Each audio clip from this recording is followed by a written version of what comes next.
Hi, everybody. Welcome. We're going to give people just about one more minute to log in, and then we'll be starting shortly. Thanks for joining us tonight.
All right. Well, I have 7:01, so we will get started in the interest of being timely. We have 35 people right now on the call with us, which is fantastic. It's also being recorded. We'll share that link out with UICs. So if you want to go back and watch or have other people in your association that you want to share this information with, they can have access to the recording. For those of you who don't know me, I'm Chris Wilhelm, Director of Umpiring for OBA, and I'm joined tonight by Kara Bates, who's our Manager of Baseball Operations at the office with responsibility for umpiring. So Kara and I tonight are going to go through some exciting changes to our processes around how we're going to have local associations apply to host umpire camps, how umpires are going to register and pay for their umpire camps. We're going to review how we've really tried to streamline that process to make life easier for you as local hosts and umpire in chiefs. We're also going to review how we're simplifying the payment process and taking away a lot of the sort of complex steps that we had in the past around that.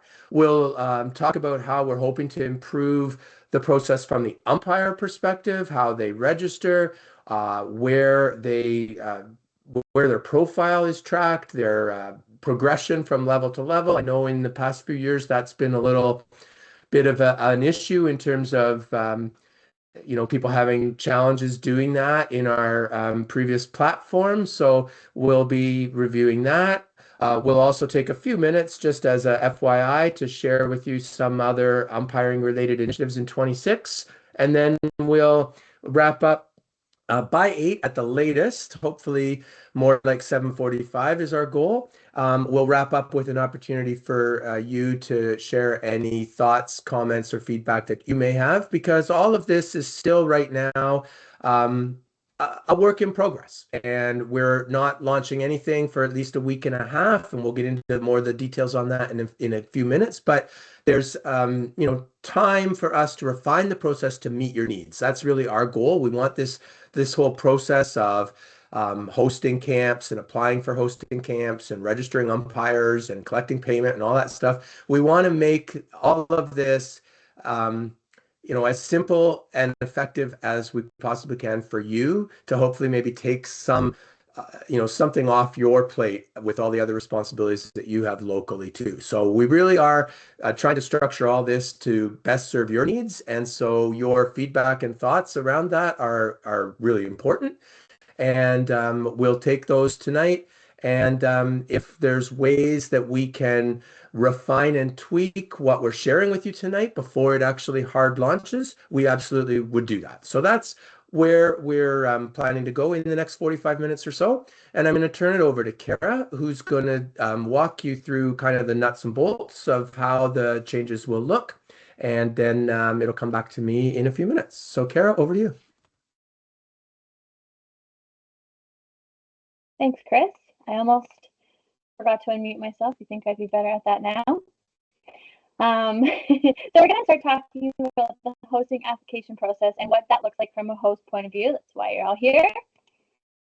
Now, we're going with a little bit of a different approach. So instead of just submitting your application like you usually had in the past, we're actually going to provide you with a calendar. Now, the calendar is going to show you dates that are available and dates that aren't available. As you know, it's a super camp year, which we will talk about a little bit later. But that will also help us make sure that we have enough resources to provide your camp with the best opportunity. We will be having our application open on December 15th, and it will allow you, like I said, allow you to see all the available dates. It prevents overbooking the same date in nearby centers and provides certainty with clinician availability, as I mentioned. Now, the other thing that we are taking off of the application is you don't need to submit us with multiple dates. In previous years, we've had, I think, Chris, you and I talked about it earlier today, about 5 in the last 2 years that we've had to say, hey, your dates don't work. Typically, even if we have to go with your second date, we're sending you an email first to make sure that that date is okay with you. So nothing there is going to change, except we're only asking you to submit one date. Now, you're still able to have 2 camps in one day. However, you will have to submit 2 separate applications. So one application for your first morning camp and one application for your second afternoon camp. We are asking for a minimum of an hour between the first camp and the second camp. That is not only for our clinicians, that's not only for your umpires, but it's also for yourselves as well. As you have new umpires coming in for the second session, we want to make sure that you have enough time to get them in and settled while the other group is exiting the building as well. And it gives everyone a potential to have a little lunch break or a refresh, drink, you name it. Allows everyone to not be overloaded with info and hard physical work in a day's work. So an hour between camps is definitely something that we're going to be looking at this year. If you choose not to give us an hour, we will be giving you an hour. So please make sure you have an hour between your 2 camp dates or times. Then that brings us to when registration for umpire camps is going to open. So we will have all of your umpire camps starting to be submitted on December 15th, all the way through Friday, January 30th. Come Friday, January 30th in the afternoon, I will post all of the umpire camps to our website, and we are going to make them private. What this means by private is we're going to give you, the host, a direct link to your clinic or your camp, and you will be able to share that with your umpires and have a 2-week private window to get your umpires registered. Now, if you submit an application on January 31st, February 1st, February 2nd, and so on, you will miss out on that 2-week private window. So it is imperative, if you want your umpires to fill up your camps first to get in those applications by January 30th, to have that private window to have access for your umpires to register for. And then come the 13th, if you have any spots left in your camp, we will make it public and anyone else can fill up those spots. If I can just interject real quickly on that, Absolutely. Kara, that was something that quite a number of UICs sort of brought up to us as a wish item. That, when we changed over to the camp model a few years ago, one of the huge benefits of it, I think, was that umpires had the ability to view and see all the camps. And if I was a Whitby umpire, but I couldn't, for whatever reason, happen to make the level 2 dates that Whitby had booked, in the past, I was kind of out of luck. Like, it was tough, right? But once we changed to the camp model, those umpires could see, oh, well, there's one in Ajax, there's one in Pickering, there's one in Clarington. Great, I'll pick this other one. It really gave our umpires a lot more flexibility. And I think in some cases we probably retained umpires that maybe we might have lost in a certain year because they now had the flexibility to go to a different camp.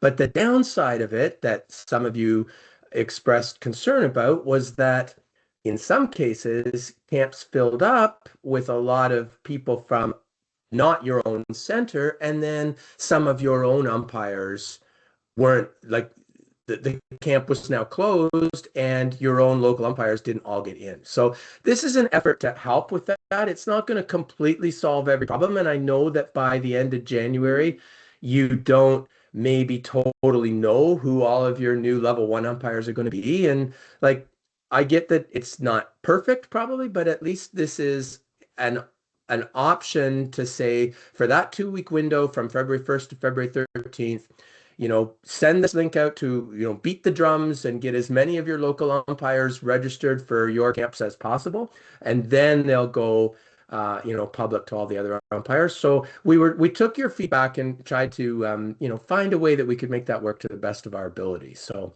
I just wanted to add that this is an example of something that came from umpire and chiefs, sort of asking for some solution like that.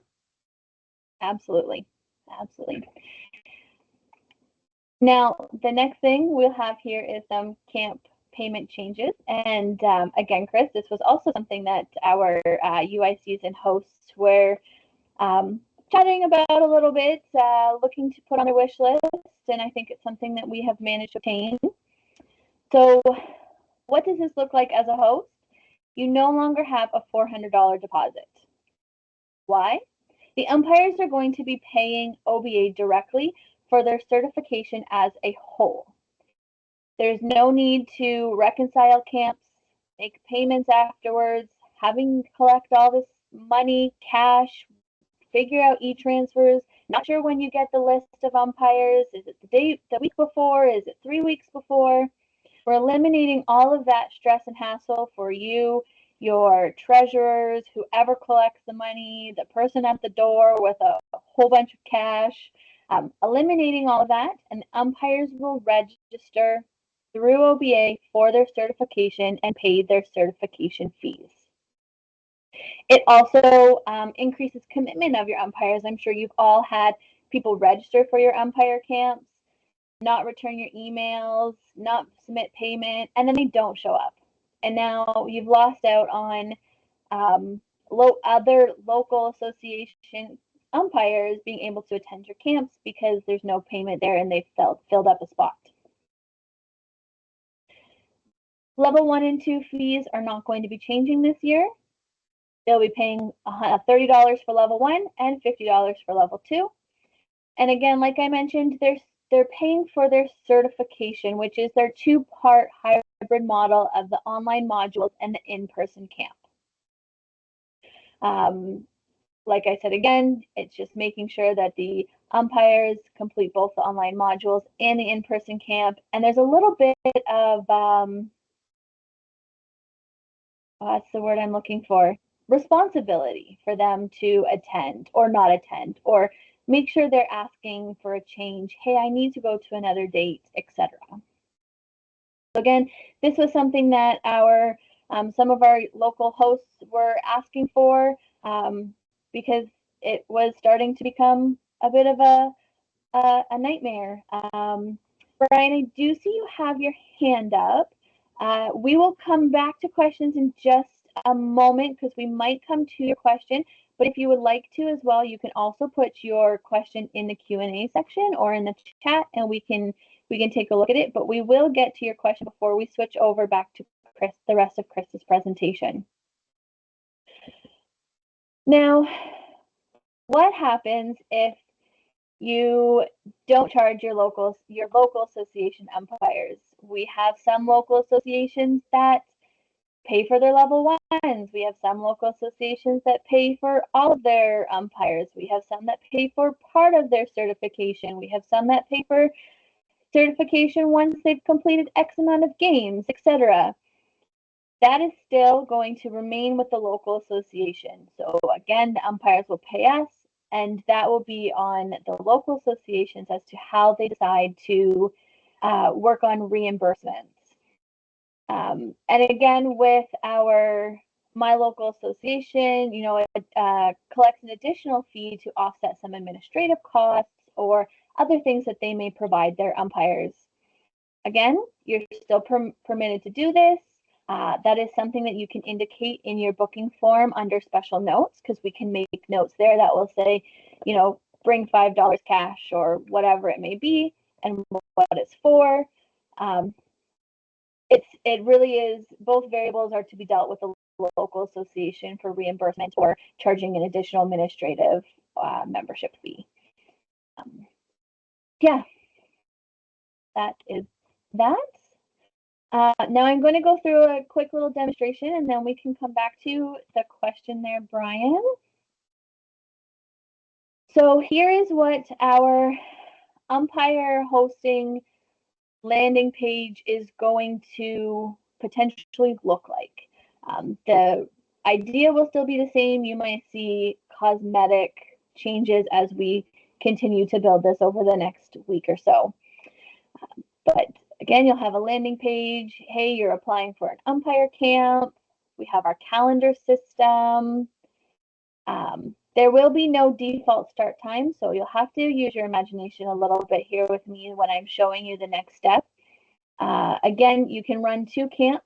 You just have to submit 2 applications. And a reminder about your local, your location, your facility. So it needs to be indoors. We all know we can't count on Mother Nature, even in May, even in June. And we need to make sure that you are letting us know the appropriate facility size. If you are using a single gym, which is often what you see in an elementary school gym, that is a single size gym for our space to have umpires learn certification appropriately. Most high school gyms, I know some have 2 gyms. You'll know the bigger gym, the one that can be divided into 2 small gyms. That is our double size gym. Some high schools have triple size gyms. Some local associations may choose to use the arena floor of a hockey rink, as long as there's no ice. Some may use an indoor field facility that's a triple sized facility. It's very important that you let us know which size facility you are using, so we send the appropriate amount of clinicians, as well as we have an appropriate amount of learning space for our umpires. And again, if one of our dates is not available, please feel free to reach out to us. There's a potential that we do have enough resources and we can allow another clinic to be on that date, or camp, sorry. So there's always some times where there's special circumstances, but we're going to do our best to not need those and to make sure we have time throughout the season. So once we've checked all this over, we're going to click on Apply Now. And you'll see that there's no dates available for December. So I'm going to click on Next Availability. My next availability will be February 21st. I'm going to choose my start time. There will be multiple start times here, starting as early as, I believe we said 8 o'clock or 8:30 on the weekends, and the latest start time being 6 o'clock through the weekends and the weekdays being the latest start time. Okay, you'll click on Next. Ooh. And this is where you'll see your regular hosting application. You'll choose your local association. You'll fill out your information, name of the facility. That's still all normal. Again, here we are talking about this gym size. And then the anticipated local level 1 and level 2 attendees, because we know you don't know approximately how many outsiders are going to come in, but we want to know how many approximately you think locally you'll have. And this is where you'll have enter any special notes for your umpires, such as your administrative fees, make sure you bring water, wear indoor shoes, or anything you might have for the office staff, whether it's requests or what they may be for us staff. That way we can make sure your clinic runs smoothly Again, if you forget something or you want to add some more, feel free to email umpire@playoba.ca. You'll click on book or register now, sorry. And there we go. And you'll see here that I now have my clinic available to me. Again, it won't be posted right away, but this shows that I've submitted my information. I'm going to get an email. Now, for those of you who use your email and connect it to your calendar, that camp will automatically go into your calendar, unless, of course, we need to make any changes to it. But that's what that looks like from a hosting point of view. From there, this is our construction zone, you might call it. I have this to share with you about upcoming camps if you are the umpire's point of view. Now, this is where you will see all of the umpire camps that are being hosted. You can toggle through different options. There will be more across as they open up. But you could definitely click on, now they might say something like GTA, because I don't necessarily know that I'm in Toronto Baseball Association. It might say Hamilton, Niagara. It could say Eastern Ontario or Ottawa and area. So these will be more reflective once our clinics come in as to what area they are being held in. Because again, not every umpire knows where their local association falls in an affiliate. So for example, if I click on, I know I'm in TBA, and I click on a TBA clinic, only the TBA clinics or the GTA clinics are going to be available to me with all dates. That way I know if I'm available on February 17th, I can go to the Scarborough clinic. Or I can find my North Toronto clinic and see that it's on March 10th. Great, I can go to that one. Again, the same kind of idea. The umpire will register, fill out the information, and submit. And I think that that's all for my part. I am going to stop sharing there for a minute. And I know we have some questions. Kara, I just had a quick question there too. Yeah. There'll be a payment component built in there on the umpire side as they select that camp too. Am I correct about that? No, so or that they're will going come to earlier. register. That will come earlier. So when they log in and they want to do any part of umpire certification, they'll pay then. Gotcha. Acceptable payments: Visa, MasterCard, American Express. I don't think Bitcoin will be one of them. Carol, Chris had asked where payment was happening. Payment happens at certification point. So when they register to say they want to be a level 1 umpire, that's when they'll pay their fee, and then they'll have access to the modules and the in-person clinics where they might be. So yeah, all payment methods that you would if you were shopping online. Is it possible to search camps by postal code for location? I don't think so. I think we'll kind of keep them in those categories that I've mentioned as they come in, but use them more as GTA, etc. I don't think searching by postal code is an option right now. It could be. Like I said, it's a little bit of our construction zone right now, so we're working on that. But that is a great question and something that we can use to go back on.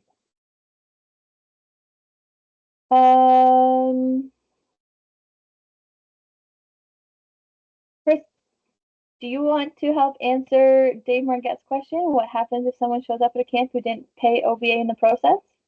Yeah, I was actually just reading Dave's question. It's a good question, Dave, and to be honest, I hadn't really thought about that possibility, but it could happen. I think that'd be training for our clinicians more than anything. I would say we would never turn away an umpire. We have them there at that moment. Let's take advantage of the fact that they're there and let's train them. But we'd be clear with that umpire that, and maybe we'd get their contact information and send them a follow-up email after, and like they need to go on and do this process. in order to be certified. They're not going to be registered or certified with OBA unless, and they're not going to have access to any of their online modules either until they've paid their registration fee, right? So, but I wouldn't make them leave and have to register and then come to another camp. I don't think that that would make sense. So that would be a sort of a training component that we would make sure we go through with our clinicians. And I think too, Chris, you know, if Dave comes back and says or a clinician comes back and says, I have these umpires who were not on the list because they didn't sign up. We want to make sure that they're certified. I think the best thing for us to do would then be to invoice the local association and where they came from, similar to how we would invoice umpires for attending a camp previously. We would figure that part out. Yeah, exactly. Jared, I see, asked about one center holding multiple camps on different dates. Absolutely. Many of our centers do that. I mean, Kitchener, just one pops to my mind, had at least 3, I think, last year, different dates. And Whitby, I know, often has many. And Burlington had 3 or maybe even 4. I can't remember now. So yes, the answer there is yes, 100%. And can you request a certain clinician? Not really, to be honest. That has a lot to do with clinician availability. We also look back over previous years when we're assigning our clinicians, and we try to mix it up so that you aren't getting the same, umpires aren't getting the same clinician at least that they had last year. If not, we even try to look back sometimes 2 or 3 years and have different clinicians going to different centers. So there's a lot of variables that we look at there. The one hesitation that I had though is if it's a special circumstance. So for instance, Vaughn, I know, runs like a weekend umpire camp program that's much more extensive than just the 4-hour camp that OBA does, but the 4-hour OBA camp is part of their package that they run for a weekend. So in that case, we work with them and assign sort of clinicians that they've requested or had in the past or whatever, because it's more of a 2-day, full-day event type thing. So if it's a special circumstance that differs from our regular camp format and you have a specific reason why you would want a particular clinician, we would always entertain that. I think, Kara, you said earlier about flexibility. Like really, that's our mantra, is like we really do want to work with you, and we have flexibility. Like if a date shows as full, but it's the only date that you can get your facility, or it's the only date that you're available or whatever, and the calendar says that date's shut down, just email us. Just email Kara or umpire@playoba.ca. We will work with you. We have flexibility. We want to meet your needs. That's the main takeaway from this, I think. Absolutely. Now I see that a couple more questions have come in. I'm going to start back with Alan's and then move downwards, but I'm going to have Chris continue with his portion of the call, and then we'll come back to some questions. Let me just reshare my screen here. Okay. Yep, perfect. And we will come back to the questions at the end as well. And just before I move on to that last slide that was there talking about the, local managing alternative payment structures. The one area where I'd have to say, in looking at the changes that we're implementing, it's all about trying to make your life easier.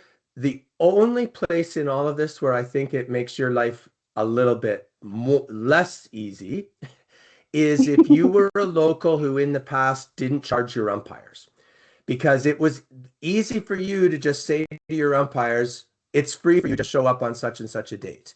And then OBA billed you, you paid OBA, the umpires never had to pay anything. Now in this model, the umpires will have to pay OBA. And if you're a local that wants to reimburse your umpires, you'll have to devise a reimbursement system. So that is the one place where there's work for you that maybe there wasn't before. Um, but we just didn't see a way that, for us to issue like coupon codes or whatever, it would just really complicate the whole process. Having said that, if that's something that many locals do, and we don't, that's data that we would need to know from you. But if that is something that many locals do, and you want to have the option for your umpires to not have to pay at all, and like that is something, an enhancement that we could look towards in future years. So that's feedback that we would love to get from you this year. But that would be the one place where um, it is creating a little bit of a workflow that maybe you didn't have before, because you would have to devise a system to reimburse your umpires if you so choose. But having said that too, it gives you the flexibility to make that work in a way that's good for your local association. Because I know some locals, they don't want to say that the camp is free, but they like to reimburse the umpires after they've worked 5 games or 10 games or whatever some number. So they get their camp fee reimbursed at some point later in the season. So it leaves you that flexibility anyway. And Chris, So with just that, before we move on, yeah, sorry, I just wanted to touch on this one question because it did pertain to kind of these administrative fees, etc. And I didn't mention it. So is there still a minimum required to cover the costs? So right now, the previous deposit was $400. There is no longer a deposit, and $400 divided by 30 bucks per level 1 umpire is 13 umpires. And we would never run a clinic with 13 umpires anyways, because they're just not going to be able to fill up the time, etc. So we talked a lot about this, Chris and I, and decided that we're only going to run a clinic starting at 15 anyways, unless there was really a special circumstance somewhere that wouldn't matter.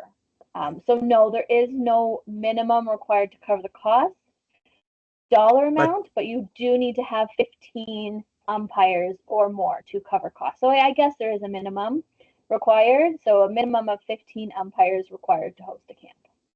Yeah, and I think in fact our documentation and stuff in the past has said 20 is our sort of minimum, but realistically we have run camps and allowed camps from 15.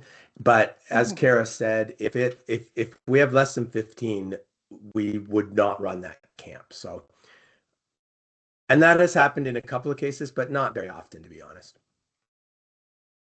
Okay, so kind of shifting gears for a minute, and then we'll come back to all this with any other questions or feedback or thoughts that you have. But I also wanted to take the advantage of the opportunity of having this many leaders on one call to just also share other information and updates on what's happening in umpiring in 2026. So Kara's driving the slide deck here. Great, thanks, Kara. As UiCs, I think it's really important for you to understand and to know what the online content component is.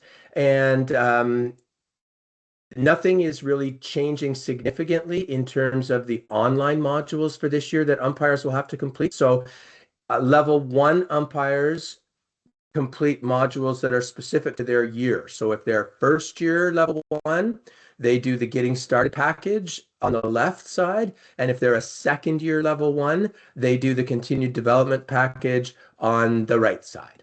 And one thing that I don't think we've done in the past, but we will do this year, is we will share like static PDF versions of those modules with you as UiCs, so that you can at least see what the content is that your umpires are learning in the modules without having to actually do them and click through every slide yourself, right?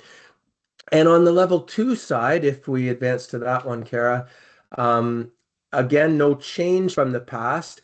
Level 2s all do the same module content regardless of whether they're in their first, second, or third year as a level 2. So on the level 2 side, it's not based on what year they are in the program, it's a cycle. And every level 2 umpire this year is going to do the offense modules that are highlighted there in yellow. So they'll be learning about rules to do with the batter and batter's interference, runners, runner interference, etc.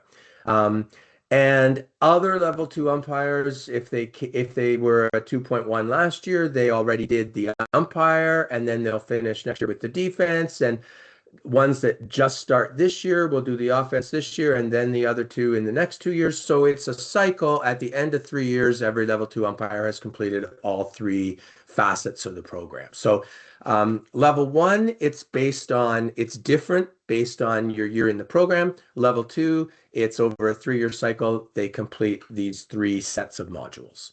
And like I said, we'll make sure. I think that's something that we, didn't do well in the past. I think as UICs, it's really important for you to know exactly what that content is and what your umpires are being taught in the online sessions. We've had the question in the past, and it'll probably come up again this year. Do they have to complete the modules before the camp?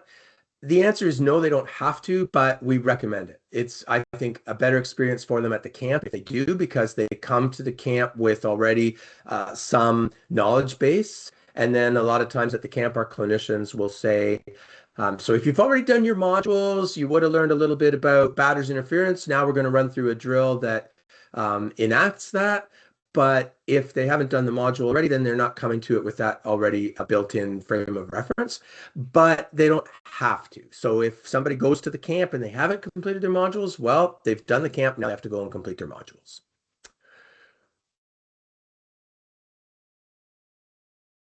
And as far as how we run the camps themselves and the philosophy behind the camp model that we implemented, I guess 4 years ago now, or this is the 4th year maybe. I'm losing track of time, but when we changed from the old clinic model to the new camp model, the main, philosophical change now is we don't have classroom instruction. Our rule instruction happens virtually, and then when we see the whites of their eyes, it's in a gym, and it's active, and it's fast-paced, and it's fun, and it's repetitions, and it's a camp, not a clinic. And the whole idea with that is, when you say to kids about a summer camp, that conjures up images of fun, and it's exciting, it's active, right? That's what we want our umpire camps to be. And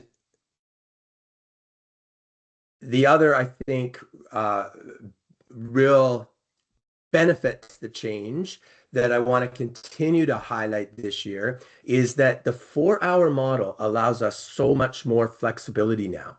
And the opportunity to have weeknight sessions, for an example, and we've seen increasingly in 2 years ago, maybe there was 5 or 6 across the province. Last year, I'll bet there was 25 to 30 that happened on a Wednesday night at 5:30, or a Friday night at 6 o'clock or something. And they've actually been really well received in the locals where they've been done. April, a lot of kids are maybe still involved in hockey or other sport commitments, or their baseball team is got practice or tryouts or something on the Saturday or the Sunday. And so having an option for a Thursday night or something, a lot of people have really thought it's worked well. And my own personal recommendation, I've taught quite a few of them. I think it's best if they start around 5, and it then almost becomes like just an after school event. Kids, they finish school. In some cases, they might pack a lunch, pack a dinner, and go straight from school to the umpire camp. And it's no different than lots of other after school activities that they do. And then, they're done by 9 o'clock. The ones I have instructed where they don't start till 6, 10 gets pretty late. That last hour, it starts to be hard to keep everybody's interest, including sometimes the instructor. But that's entirely up to you as a local, whatever best meets your needs. But I would love to see even a little bit more take up on some of those creative opportunities that when it was a 6-hour or 8-hour camp, you had really no choice but a Saturday or a Sunday, right? Now we can run them on weeknights. We've also run them on PA days. Last year, a couple of locals applied for camps on a Friday because it was a PA day in their local area. And I'm a little hesitant on promoting this, but one local has even asked us, could we run one during the day, one of the days of the March break? And I love it. I mean, we'd have to assess our clinician availability during March break, but I love that sort of thinking outside the box and when can we offer these camps in ways that best meets the needs of the umpires and their families, right? So um, I think one of the huge, strengths to the model when we changed it is this flexibility that it allows us.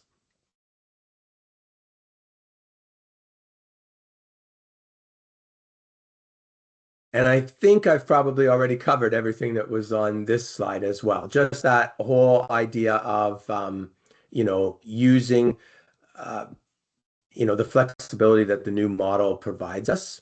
And we've already talked about the 2-week window and all that stuff. So I think we can move on from that slide, Kara.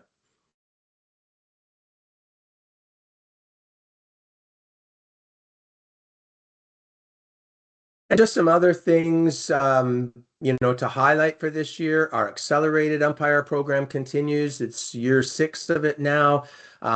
Basically, it's geared for anybody who's an adult that has either, significant experience in baseball or significant experience officiating in another sport. And as UICs, you're our leaders out there in every center across the province, like beat the drums on this one. It's been such a great um, source of building our umpire ranks with adults. And we all know, like, a 12-year-old and a 35-year-old could both be umpiring their very first game ever, and they could both be equally inexperienced and equally, uncertain of what to do and lacking in knowledge of the rules and everything else. But that 35-year-old is going to get so much more respect and have such a better ability to manage and control situations. And, it's just a huge advantage for all of us as, in your local center to have more adults. And so this is a great opportunity. Like go to your coaches, ask your coaches to disseminate this information out to anybody that they might know in their network of contacts who might be a good candidate for this. But it's been hugely successful. And even now, like we sort of thought the well might eventually run dry. Like, we had great take up on it in the first few years, and we thought, well, sooner or later, we're going to reach a point where we like run everybody who might potentially be interested in this through. But so far, we have not reached that point yet. Like even last year, we had 60 people, I think, that did this program, 5 2.5 hour online sessions. So, they get like 12 plus hours of online training. Then they have an entire full on-field in-person day with live games plus drill field. So, they come out of it as certified as 2.3 umpires. And sometimes we've been asked, well, is that really right? And they don't have that experience. But on the other hand, they're adults and they've put in like over 20 hours by the time it's all said and done between the virtual and the on-field day. So they're probably at least as well prepared, if not better prepared than that 16-year-old level 2.3 umpire who's gone through the 5-year progression. So accelerated program starts in February again this year, and it's on the website, and really try to drive as much interest to that as you can. Also, this year is a super camp year. Kara alluded to that briefly before. So you'll be getting lots more information in the new year about that, but we're looking to host 15, at least, maybe 16 super camps across the province. Registration will open in late January for level 3 umpires. We're going to try this year as much as possible to avoid April. We might have 1 or 2 in April, but our focus in April is going to be on our level 1 and 2 camps. And so we're going to try to have super camps happening in late February through March, and then maybe again 3 or 4 final super camps in early May when our level 1 and 2 program kind of is winding down a bit. And our goal will be to make sure that at least 90% of our umpires in the province can get to a super camp within a 1-hour drive. We only ask them to come once every 3 years to an in-person thing. So, a 1 hour or so drive once every 3 years is, we don't think that's an unreasonable request. And we had great feedback last year or 3 years ago, the last time around, when people, level 3 umpires, really liked the fact that we were only asking them to do a 4 hour session. The old super clinics used to be like, again, full day, 7 hours or whatever. So, this way too, even if it is a little bit of a drive for somebody, maybe if somebody's a bit beyond that hour, they have a, drive there and back, but it's only a 4 hour clinic. So they're still, their whole day is, maybe 6 hours total, including their driving time. And besides the in-person super camp, there's no other online requirement for level 3 this year. They'll just register and pay for their super camp. And the process will look very similar, I think, to what the level 1 and 2 process looks like. And then also, while we're on the subject of level 3, we did want to just highlight one thing that we started new last year, and I think it's on the next slide, Kara, which is our level 3 continued development program. So this is an optional program. It was sort of a pilot last year. We're expanding it this year. It was very successful. Any level 3 who's interested in further development beyond what is just offered, which beyond what is just offered through our normal certification process, our online modules in 2 years and our super camp in the third year.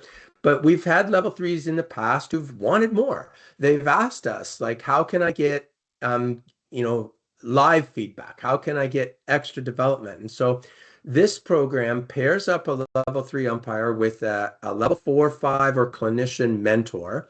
The umpire and the mentor work games themselves together on field. The mentor also comes in an off-field role and observes and gives feedback to the umpire that way.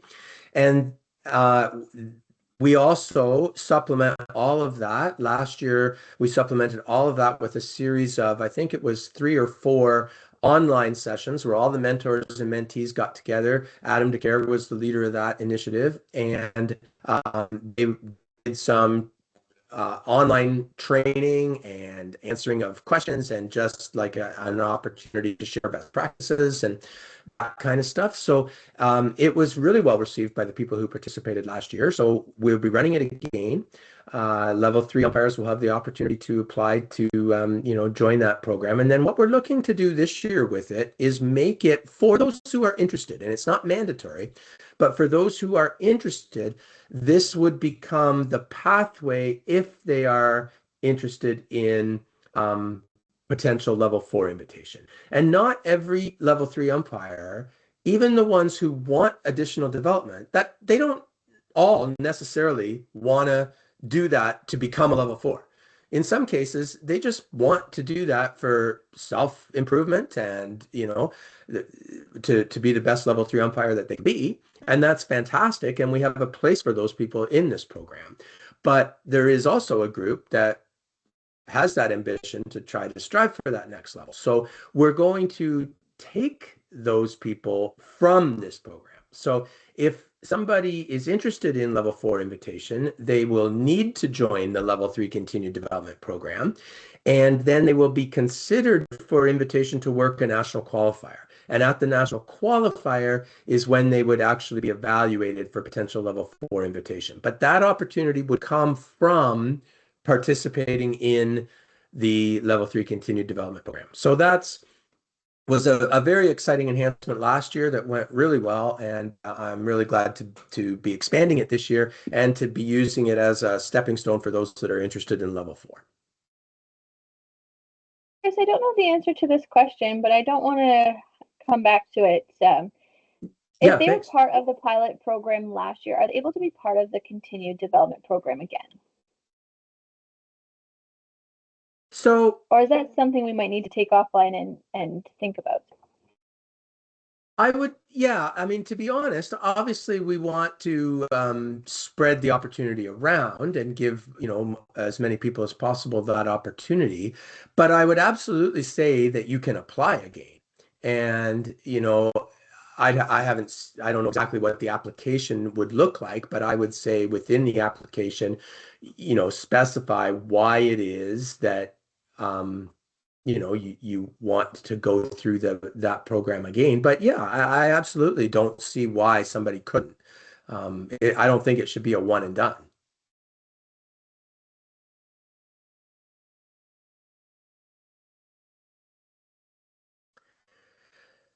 All right, and then I was just going to wrap up this section with just a reminder to everybody of the other, tools and supports that are out there. On Deck remains our main place for sharing resources and the rule summaries, especially in On Deck. If you haven't checked them out, there's like 30 of them. They're one-page summaries at a glance. So, the umpire, let's just say umpire interference. One of my umpires is asking questions about that or doesn't understand the rule or whatever. This is a great at a glance, one page, everything you need to know about umpire interference. So, the resources in On Deck are a great tool to share. We're going to continue this year with our Make the Right Call webinars, and there'll be more information coming out about them. And new this year, and I think those of you that were at the convention saw a glimpse of it, we have a UiC zone within On Deck. And Brian, I know earlier in the chat, had a question about could we share a list of UICs within the affiliate so that you would know who your colleagues are in other centers within your affiliate? And for sure, that's something that we could post in the UIC zone on Deck. Absolutely. And actually, to add to that, sorry, Chris, is everyone in tonight's session will be added to our UIC zone. And in your registration, you were asked if you were okay with sharing your contact information that we collected to be able to help the other local associations around you, where someone from Hamilton might have a great idea and Burlington can talk about it, and maybe Burlington can implement it as well, or what have it. So all of your information, should you have checked that off, will be part of it, and you will all be added to our UIC zone. Yeah, absolutely. So let's go back, Kara. The one thing I have never gotten good at as an online instructor is teaching and monitoring the chat at the same time. I just can't seem to multitask well enough to do that. So I want to go back now and make sure that apparently there was a lot of chatting going on there while I was instructing. So let's make sure we've touched on all the questions that might be there in the chat, and then we'll open it up for any other feedback. Exactly. So talking about On Deck, and where I started out, I think, with our last question that I skipped from was from Alan here, and it says, do umpires register with, I'm going to stop sharing here so we can maybe kind of, hold on one second, let's do this. I think Chris and I should both be on your screen now. So do umpires register with the OBA using On Deck, or will it be a new process? Both. So they're still going to be able to access On Deck and see all of those items, such as all of the drills, the summaries, the video logs, the make the right call. All of those items will still be there as a resource hub for umpires. We will be taking, and this is our construction zone, we will be taking the umpires that have completed umpire certification in 2025 and we're on our active list, and we will be taking those names and uploading them, plus all the others who didn't complete certification but had a year or two before. We will be uploading them to our new platform. When they click in On Deck that they want to register for the level 1 and 2 certification, it will automatically direct them to that page. They'll finish completing their profile. So we already know their name, their email address. We may know their birthday, and we may know their local associations, but they can always adjust those items. So it's going to be an easier, I don't want to call it switch, an easier improvement to have them complete the rest of that information that we're looking for to make sure it's all there. Those items will be mandatory, such as birth date, so we can make sure that everyone has the screening requirements if they're 18 years or older, and the local associations, so you know where they're umpiring. Should they be an umpire with Owen Sound? Should they be an umpire with Kincardine? Maybe they're an umpire with both. So they'll be using both platforms, but one will be more of a resource hub and one will be more of a certification hub that will interact with each other. The next question, we did discuss this, can multiple centers hold camps on multiple days? So we talked about that one.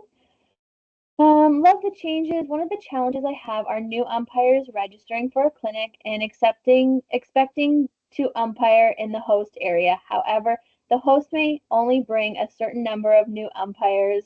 How do we prevent that? What a great quality problem. Yeah. And I mean, you're right. I mean, there is the potential of a center where they might say, although I find this hard to believe, but they might say, we don't really need 20 new umpires this year. And yet 20 sign up. And for the umpire, they have an expectation that, well, I've signed up, I paid my money, I'm sure I'm going to get games. So part of me says that's a little bit, as Kara says, I think that's a quality problem. Like, I think if you're having that problem, it would be wonderful for you to get your umpire clinic in or umpire camp application in before January 30th. That way you can provide it to your new or your returning umpires. They can fill up the spots. And then we can open it to others should there be any availability. And then I think you put a note back down here in the chat. Can we ask them to reach out to the local UiC? Absolutely. Part of their umpire certification can have that information for them. And I was just thinking too that you could include that in the special notes when you submit, because anything that you put when you submit your application, anything that you put in that special notes box is going to appear in the camp details for the umpires when they go to register. So unless it's obviously just something for the office, but anything that's pertinent to the umpires is going to appear for them under the camp details when they go to register. So if you wanted to put as a special note, umpires, game availability may be limited, contact and put your email address, for further information about game availability in Brampton or whatever, right? If you think that's a potential problem, you could certainly include that in the special notes. I saw a question from Kevin too about university students coming back to Ontario later in the spring. Can they attend comparable training in another province if they're out of province and have the OBA recognize that certification? So the answer to that is yes. If somebody did their level 3 certification in any other province in Canada, we would honor that certification regardless of that province, their format, their training might be a little different or whatever, their model. But if the umpire completed whatever the requirements are that are signed off by any other province, then we would honor that in Ontario for that season. But also last time around and again this time, we will be offering at least one, if not two, sort of wrap up super camps, even as late as early June. We found that was, a good opportunity for those people coming back from even American schools sometimes too, right? Chris, I'm going to have you answer this one because you deal with those clinicians more than maybe I do sometimes. Could we, as the UiC, have earlier visibility to our registrants so we know if we need to chase people to register rather than a week prior? Could 2 weeks, could it be from the date that their camp is posted and the clinicians are assigned? Could they start reaching out to them? I think that's a really good idea. So we will work to make that happen. I just don't know, to be honest, how that looks in our new platform. So that's maybe a question for your end of things, Kara, as far as like how will we share the list with the UICs? Will that happen in a way similar to how it happened in the past? That's a great question. I don't know if I necessarily have the answer to that, but I think that we can probably commit to whether it's the clinician or it's the office staff providing earlier updates to your participant list. We would love to be able to have it so that you could see it when you want to, and that's something that we can definitely work on if it's not for this season, for the for future seasons, but definitely something that is definitely wanted. The ideal, it's on our wish list. Yeah, the ideal, and in our prior platform, it wasn't possible with permission levels and stuff to do. The ideal would be that you just had live access anytime to be able to go look at your camp and see, oh, there's 8 registered. Now, 3 days later, there's 16 registered. And like that would be the ideal. So I'm not saying, I don't know for sure technically if we can achieve that, but that would certainly be the ideal. We know that. And we'll try to make that happen if it's possible. And if that's not possible, we will work out a system where you get earlier and maybe more frequent updates on the attendance list. Dave had a question about when will umpire levels be updated. So what I can say about that, Dave, is that one thing we are going to do is in the new registration platform, their profile and umpire level and all that will moving forward will be housed in the new registration platform. It will no longer be housed in On Deck. So a lot of the problems that we had in the past with, umpires had to self-declare their level and maybe they didn't know for sure what level they were supposed to be, or they forgot to change their level, or I'm sure there might have been some cases too of some people who just thought, oh, hey, I can just pick level 2 and it lets me, so I'll just scam the system. And I'm not naive to think that that hasn't probably happened too. So it will be better controlled and more locked down moving forward in the new process. That won't fix mistakes from the past, but it will at least fix things moving forward. So 5 years down the road, at least, we'll know that anyone who's a level 2.3 has legitimately gone through, all the steps of the process. What I don't know is when that will be updated for you as a UiC to have access to view. So again, I don't know, Kara, if you know that answer right now, but that's a takeaway for us for sure. Absolutely. Absolutely. I don't know that answer right now, but definitely a takeaway. And I'm going through the chat because I guess I missed a lot too. It sounds like when I was talking about the form, it wouldn't allow you to submit the form without checking that box. I do apologize about that.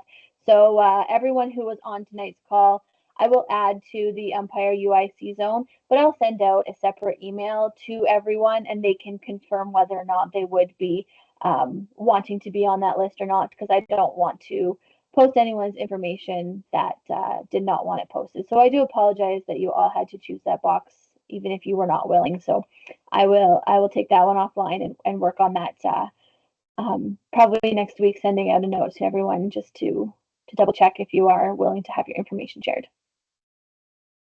And just trying to cycle back to some of the last few questions that have come in. Luke, you asked about can the camp be open to local umpires first? I think we've answered that. Yes, if you submit your hosting application by January 30th, then you'll have a 2-week window where it's only open to your local umpires, whoever you share the private link with.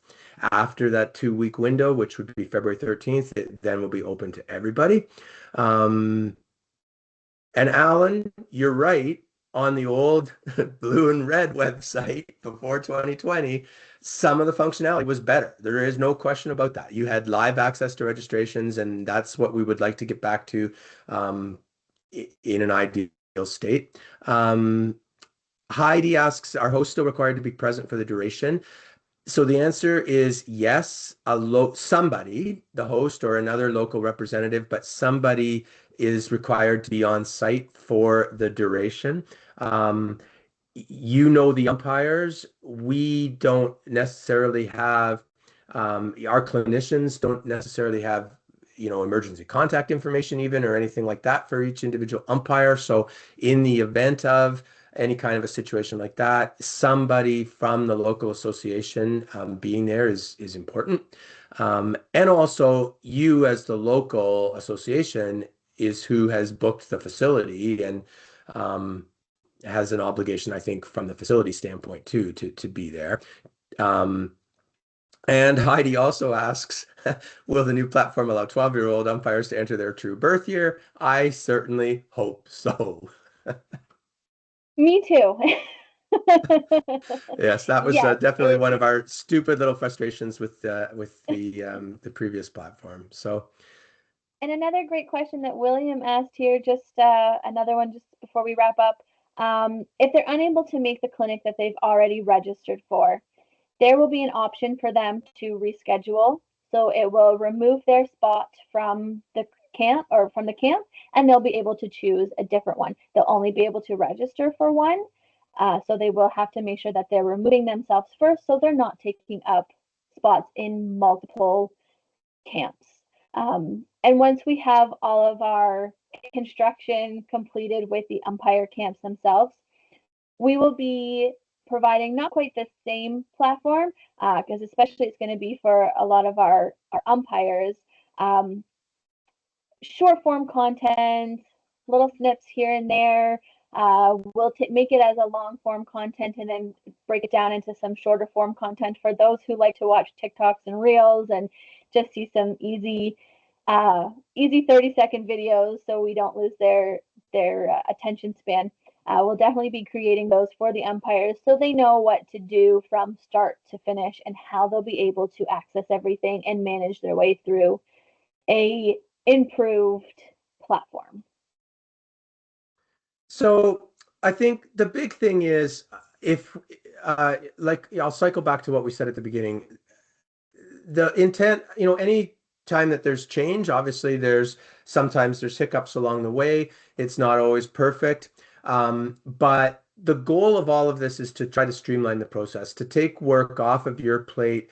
The idea of in 2025, 13-year-olds showing up at a clinic with $50 cash or $30 cash or whatever, and somebody having to collect all this cash and then reconciliations later, and the local has to pay a deposit, and then OBA has to give an invoice, and then the local has to pay again for the remainder. And like so much of the past system was cumbersome.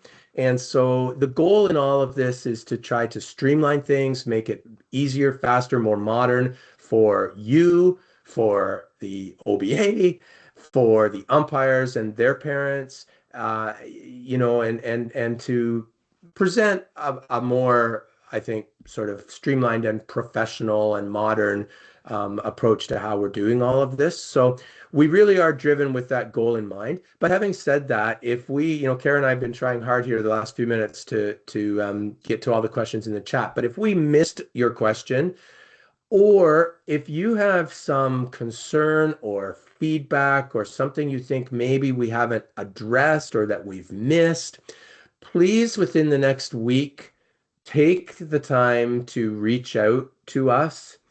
Just send an email to umpire@playoba.ca. Those go directly to Kara. She shares them with me.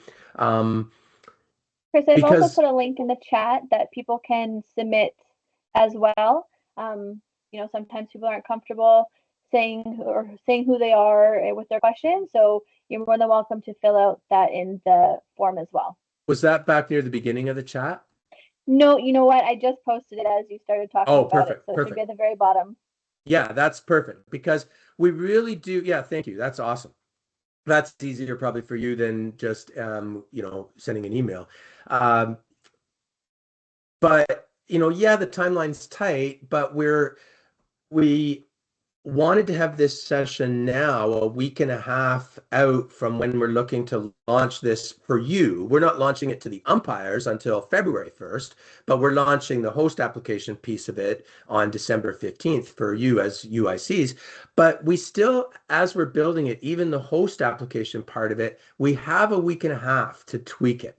And if there's something that we've missed, or if one of you has a great idea that maybe we just didn't think about, we would love to have that feedback from you, and then we can build that into the process. So, I'll wrap up because we're 8 minutes over what I had said was our cutoff time. But I just want to reiterate that we're here to work with you to run what we run for umpires. It's a partnership. You as the locals can't do it without the OBA. We have the clinician base and the training and the expertise to provide the umpire training, but we as OBA can't do it without you.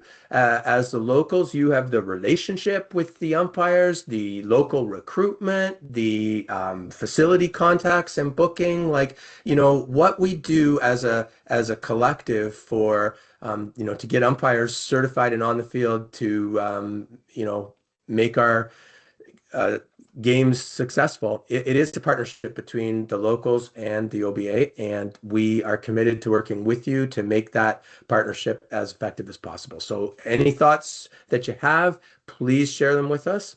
And as Kara said, we'll have more sort of like support materials and maybe a quick document, though nobody reads anymore. And as Kara said, a few like FAQ videos and stuff like that to support the process as we roll it out in January and February. So with that, Kara, anything else to add? I have nothing. I'm really excited for this. I feel like, we've been able to listen to wants and needs and wish lists like we've mentioned.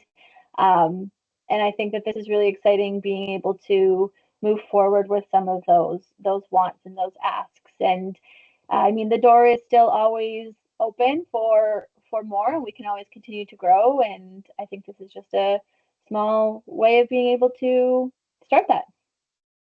Couldn't agree more. So with that, thanks everybody for joining us tonight. We really appreciate your time and all of the commitment and work and passion and dedication that you put into umpire development in your locals. It's critical, and really thank all of you for that. I look forward to hopefully seeing some of you over the season next year, and wish you all the best for the holiday season. Merry Christmas, and we will be in touch in January.